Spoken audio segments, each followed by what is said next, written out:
Alright, the Reds, it's the post-match pint. Liverpool have won 3-1 on the final day against Wolverhampton Wanderers, but it is not enough. Liverpool have finished second in the league, I am sure you know that by now, on 92 points, the third highest total in the history of Liverpool Football Club, and it wasn't enough. Bit of sports washing, eh? Anyway, let's not get too bitter straight away. Hey, how you feeling, mate?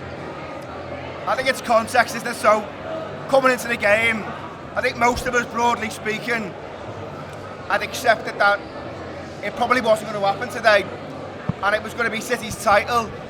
But then the context of the game gets you to a point where the impossible seems possible, and you think it might happen, and then they go and score 3 goals in 5 minutes. And to be honest, Robbo, I mean, you want to be celebrating these players, and I think we all will do. Yeah. But I might need half an hour, to be honest, because that was quite devastating, quite a crushing blow to kind of think it's possible and then to have it taken away in the manner it was. But let's not, make no mistake, these lads, this team have been absolutely fucking phenomenal from start to finish. And, they were unlucky today and it could have gone a different way, but under this manager, you have to appreciate that won't be the last time they're fighting for the title.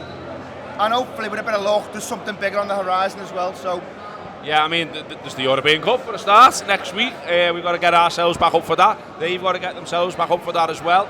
I mean, look, it is a bit flat, isn't it, Neil? And as Ian said, I think, I went the game myself thinking, well, there's no chance, to be honest with you. I never backed Villa to get a result against City. But of course, when they go 1-0 up and then 2-0 up and, you're watching it unfold on your phone type of thing, then of course you start believing. You think, hang on, this is actually on here. Yeah, absolutely. I think like a lot of us, I kind of written it off in my head. Yeah. Before the game, I thought, whatever we do today, it's probably not going to be enough, because what's going to happen there? City are going to ramp a 3-4, 5-0. And then, the way the game plays out, then you have the nightmare scenario in your head.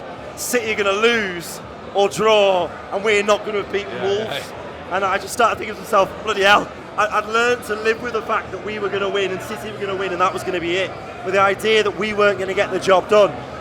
So I think first and foremost, we have to give massive credit for the gargantuan effort from the boys in red, because they go behind early, they respond so well. Diaz is electric down the left, we're creating loads of chances, we're patient. How difficult, you imagine how hard we found it. What must it be like on the pitch? With all that noise swirling around, the crowd starts cheering, you don't know what's going on, the volume, the atmosphere is getting ramped up, all that pressure, and we kept going and we took the lead, and we got the equaliser, we took the lead, and then we made sure of the victory. And it's just frustrating that City have shown once again how brilliant they are, because they are brilliant.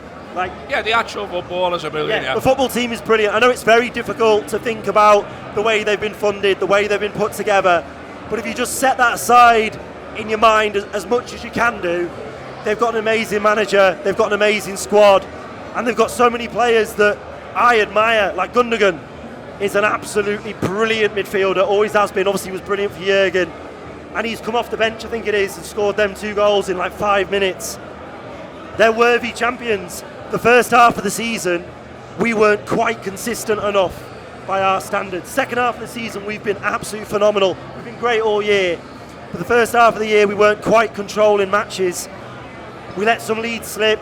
We dropped some silly points, a few too many draws. And we know you've got to absolutely be on it from day one to beat them.